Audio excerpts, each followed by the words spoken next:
আসসালামু আলাইকুম, আমি ইমাম হোসেন। আপনাদের আমি আগে একবার দেখিয়েছি আমাদের প্রান্তিক কৃষকদের উৎপাদিত পণ্য সরাসরি নরসিংদী, মুন্সিগঞ্জ, কিশোরগঞ্জ, ময়মনসিংহ থেকে সরাসরি এখানে এনে বিক্রি করা হয় মানিক মিয়া এভিনিউতে সেচ ভবনে।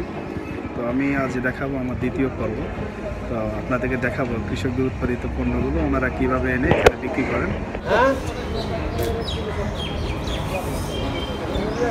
ফুলকপি কত করে? 40 টাকা। 40 টাকা। আর এটা কি? এটা কত? চাইনিজটা 80, 85 আর 10 টাকা দিবে। এত দেরি করে গে আসো তো কোনটা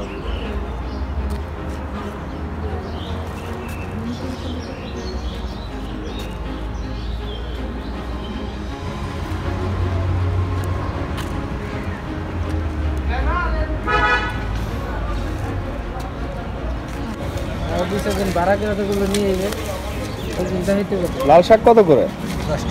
10 টাকা। আর এটা পালং শাক 10 টাকা। এই বেগুনটা, এটা কি বেগুন? বেগুন না, শালগম। শালগম কত করে? শালগম 30 টাকা কেজি। হ্যালো, লাউ? লাউ 40 টাকা কেজি, 50 টাকা। আমরা আর ওই চাইনিজ সবজিটার দাম কত? এটা 40 টাকা।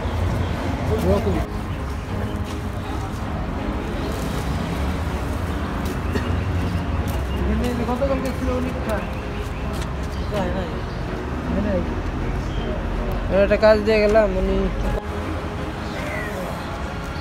এগুলো তো সব আপনাদের নিজস্ব বাগান থেকে উঠানো?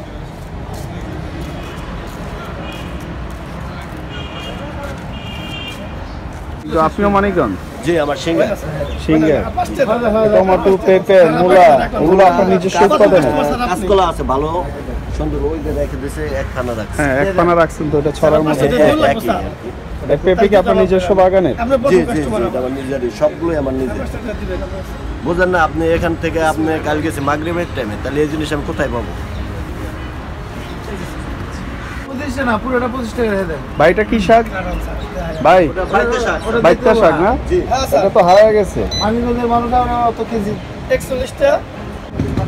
ফুলকপি কত করে? 40। এগুলো কি সব আপনাদের নিজস্ব উৎপাদনে?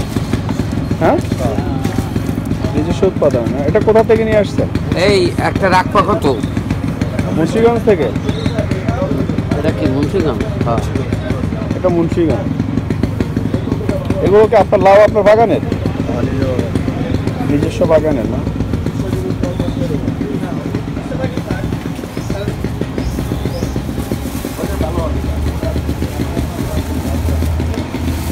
লাউ কত করে ভাই? 50 টাকা কেজি।